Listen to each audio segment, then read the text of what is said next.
Welcome to another episode of the Inalienable Right Guys. We hold these truths to be self-evident, that all men are created equal, with certain inalienable rights that are endowed by the thing. The thing. We dubbed this one the last man standing. I was telling Miss Mark here how Joe Biden is the last man standing. Man, he could have had a crystal ball, because what he told me right before we started this. We were just talking about this, and we need to get this part on tape. I called it a year ago, discussing with a liberal friend of ours, and it's like last October.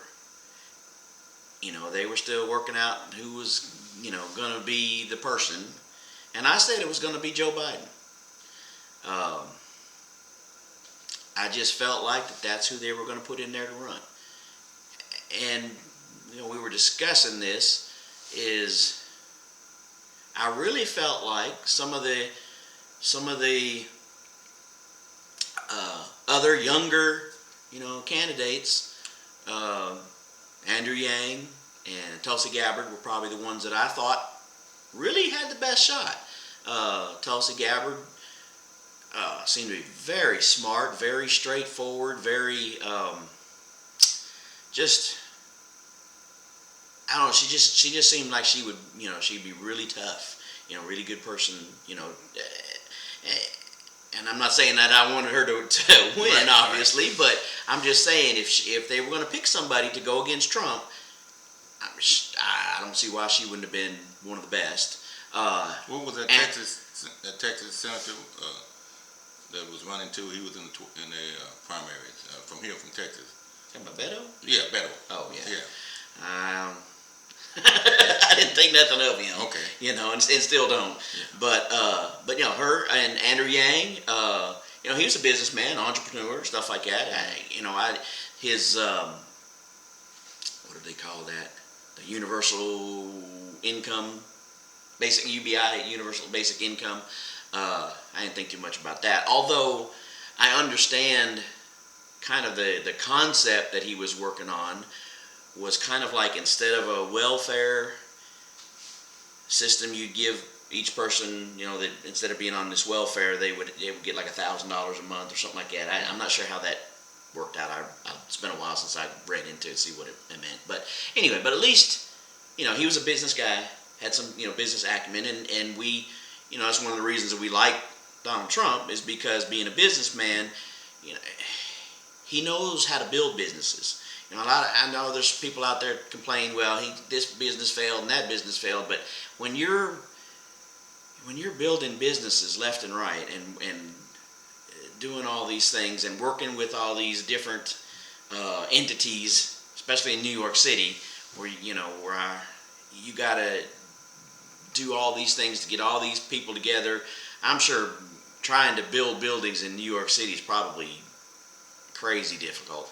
And so to know how to do all that, who to work with, you really got to be a smart businessman. And so, but at the same time, anytime you endeavor to do things, you're going to have failures. And I'm sure a lot of things he wanted to do and tried to do just didn't pan out for whatever reason. It may not have been, and it may not have been something that he had control over. But, because I remember I mentioned this to my kids the other day that, Einstein, I think he said, he'd work on something, sometimes he'd fail 1,000 times before he'd get something right. And I mean, that's just part of it. You're doing whatever you're doing, you're going to have failures. So, I mean, the fact that he's got some failures, I put it this way: if you're not out there doing something, mm-hmm. then you're not going to have failures. You're not going to have success, but you're not going to have failures either. That's true. He's out there working and doing something. But anyway, so I felt like Andrew Yang, if he was a businessman, he'd have a good shot. But for some reason, I just knew that they were going to put Biden in there. Now, I don't know if it was just, I think in some ways I felt like maybe they figured they didn't have a chance because of the economy and what was going, that all the things that Trump had done with the economy, and we were doing good, low unemployment, building businesses. What is the statistics like? Black businesses have gone up like 400%, something like that. Black-owned business. You just gave me a perspective that I didn't think of, and that is that because of the economy was doing so well, that they just used him as a puppet. Exactly. And so when I was looking at the big picture, when they had the cast of Keystone Cops, and they had all these 12, 13, 14, 15, 16, even if you will, so-called candidates, that when I was examining, I went all down the line looking at the possibilities of who could, if any, contend with Trump and this great economy before the coronavirus and COVID and all this stuff had hit. And Biden, I X'd him out. I mean, I lost a sum of money on that claim.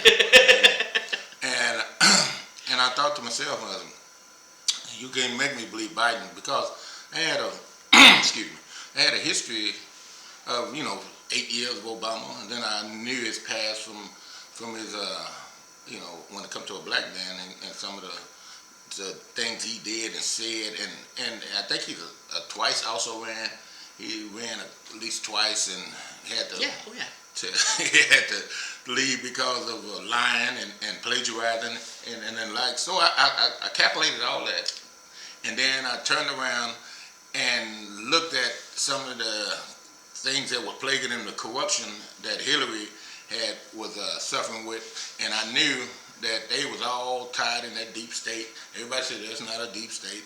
Say what you will, that's Washington. That's why they boarding up Washington today, because they fear that those monsters or swamp monsters gonna come out after tomorrow. But again, when I out of Biden, and mind you, the candidates was weak. I wouldn't have chose anyone myself, but right. I'm like Mark. I thought Tracy Gabbard would be formidable. I thought she would.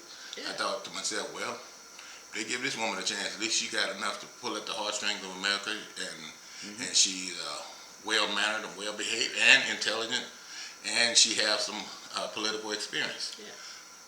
Seemed like all that went out the window because they were looking for that identity politics. They were looking for someone that can win the black votes. Like I think it was in South Carolina that he was just about on his deathbed then, and Clyburn or somebody come out and endorsed him, and all of a sudden he's come back Joe. Right. Yeah. But I admit, Mark, you hit that one on the nail. You nailed that one. I don't know. I just felt like, I think that's, and that's why, pretty sure that's what I said at the time, is that I felt like that's what they were going to do. Mm-hmm. That they really felt like they didn't have a chance. And so instead of putting one of these others up there, they'd go ahead and let Biden run, knowing that he's probably not going to win, and and then be done with it, and then come back with one of these others, like Tulsi or one of these others, next go around, 2024. And seeing the crazy thing too is, look at when they finally came out that Kamala was going to be the VP. She dropped out early. Didn't have much support, and didn't have black support either. There was a lot of them didn't like her, especially for, the stuff that she did when she was Attorney General of California. The criminals that she kept in jail longer. Mm-hmm. For and putting all the and that was one of the hypocrisies that came out early, was her talking about exculpatory evidence from witnesses. And they said that if a lot of these high profile cases, people that were well known went away, when she was there, and then the others, these punks on the street were getting put in for extra time. But then a lot of these were getting put in for a long time for minor drug offenses and stuff, but then she comes out talking about how she smoked weed in college and whatever. This is ridiculous. So she didn't have much support in the black community in the first place, and then put her in there as the VP. It's just like they're just trying to lose. My neighbor next door said, his thing is every time they do something, they just shoot themselves in the foot. I don't know if it's on purpose or not, but No, I think it's more political incompetencies because when they had Donna Brazil, I think that's her name. Donna Brazil, when she was leading the party and the Hillary and all that and cheating with the information and then exposing herself to the corruption. And now I think that corruption, Joe is the one that rises to the occasion for their type of corruption. Right. They need a straight puppet. And like you were saying earlier, that could be too. That could be the other side of it. That could be the thing that's, where I'm thinking they're doing it, just so they can have somebody to run and then put somebody in there else next time. Maybe that's this thing too, that they think that if he wins, they've got a puppet they can, parade him out there and get him to say whatever they want him to say, and because of all the corruption, all these ones, the Clintons and all of them, they're in cahoots with all this stuff. Yeah, that could be. They said Obama warned them and almost begged them not to go this route, not to run, and because they know, as as the old saying say, what the hidden bodies are. They know what the hidden secrets are. They know that their type of corruption. But Joe, again, he rises to that occasion. That's the thing that I looked at it maybe from the top, from the bottom to the top, when I should have looked at it from the top to the bottom. I didn't never consider that they needed that type of corrupt individual, because when it comes to compromise and being a part of something, it's come to accepting something. Sometimes you gotta throw away all your principles and all your morals and your ethics, and it's certain humans that ain't gonna do that. But Joe ain't one of them. Right. Joe is. I thought Hillary, they call her corrupt. Corrupt Hillary or whatever they call her, lock up, Crooked Hillary. Joe, man, that is quid pro quo. Joe. I mean, he's on tape with this. Yeah. I mean, he's really busted red-handed. Right. But at the same time, I understand the season we're in and the sensitivity of things. But I just want to say to Mark, because we was talking about this, and I just want to tell him, man, I wish I'd have listened to him a little while back. I would have. Somehow I knew. I don't know why I knew, but I knew.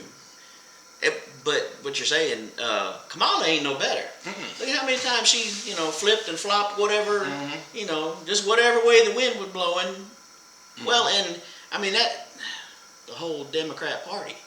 Look at a lot of stuff that Trump has said and done in the last 3 years mm-hmm. that they were saying 10 years ago that they were going to do.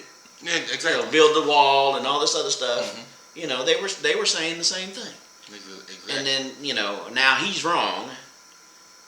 But he's been doing and saying a lot of stuff that they said 10, 15 years ago. Yeah, it's crazy. And Kamala, at they one of their debates, she actually hit him with the hardest blow about his past racism, and then he turns around and chooses her to be his running mate. Yeah. I know. That was crazy. I mean, when they come out and said that, it was like, really? This, she got out there and just, at that debate, just told him he was a racist and he was this, that, and the other and all this. And then, now they're buddies. And of course, then you see her on TV and they ask her, well, didn't you say that or whatever? It was a debate. It was a debate. So what does that mean? It was a debate. That's what it means. That means that a debate, you don't supposed to tell the truth? I guess not. Yeah. No critical just thinking. Tell whatever you want to tell. Just so you can get in there. And then Gabbard, that's why I was leaning towards her, because Kamala and Gabbard got into a back and forth, and Gabbard really put her in a place. Exactly. Silent stuff. Yeah. And so when I thought about that, I thought about, again, when I was making, and this we just going back on revisiting some things that we didn't see then that we see now, and for Joe to be standing out there as their spokesman, as their leader. I mean, even some of the guys that I talk to and debate with to this day, they can tell you everything about Trump that's wrong, but they can't say one good thing about Joe. I don't hear none of it. And I didn't see none then, and I don't see none now. But nevertheless, he is their forerunner, and he is who they think gonna take them over the finish line. Yep. And that's the way I see it. When I saw it then, and I see it now. Joe Biden is damaged goods in my estimation. Yeah, I agree. And then the whole idea, his dementia, the things he's saying and stuff, from a humanitarian standpoint, not a political standpoint, I really feel sorry for the guy. I feel like he does have some kind of dementia going on, and to see him out there and he yelling, and he's saying this weekend there were several things that he said that made absolutely no sense, and it makes you feel sorry for him. I don't feel sorry for him politically, No, that's but not what he's trying to do to his country. Exactly.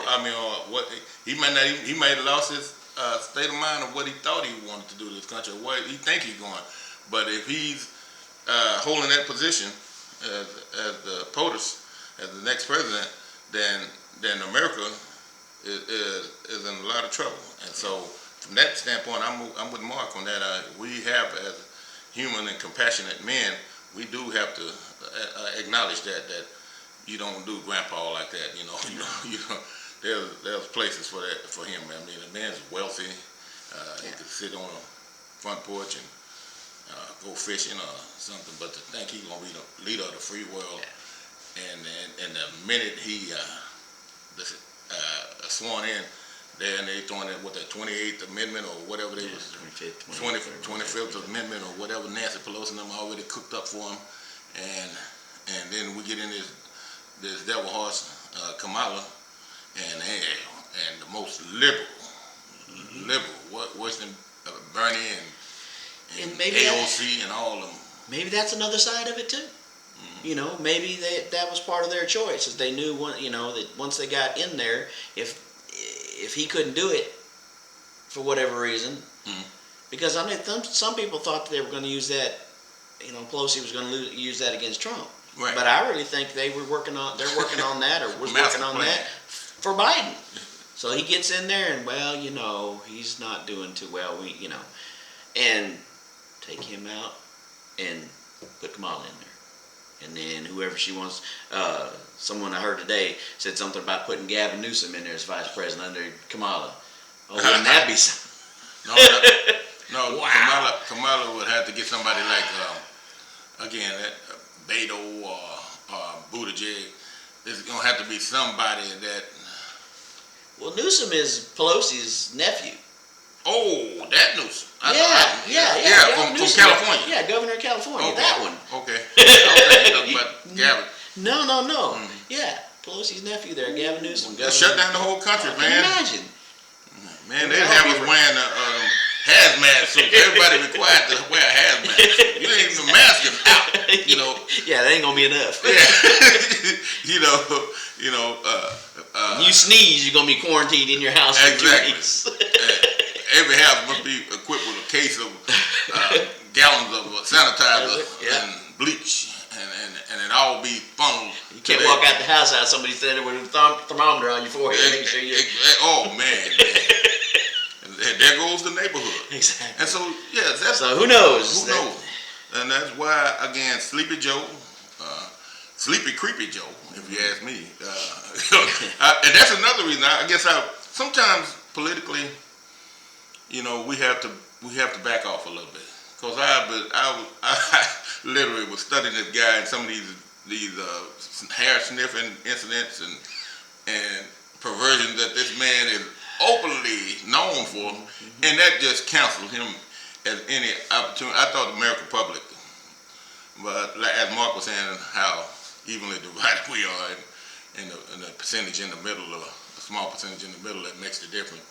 Because I just thought, I don't care what side of the political spectrum you're on, sniffing little kids' hairs and touching on children inappropriate is just nobody can. And doing it out in front of everybody, where everybody sees you doing it. Yeah. That's what's, it's one thing if you're doing it in a closet somewhere, but you're out in front of everybody and you're, doing that. Public. It's like, you're you're weird. Yeah, you on videos, you got media. I mean, you're on everywhere doing this, and so that kind of again, I guess, gave me pause and made me say, no way, no way. If this happened, that's almost like a sign that things are not well. If we be sleepy Joe. Yep. Well, we went 20 minutes, so I guess we can cut this one off. We'll go do something else. And we want to say again, thank y'all for listening to the Inalienable Right Guys. Yeah. Hope you enjoy it. We've got a few new subscribers. Saw a couple of new ones today, so glad y'all are here, and hope you enjoy it. We'll keep pumping them out and see what happens. And in the last words of Hillary Clinton, eyes no ways tied.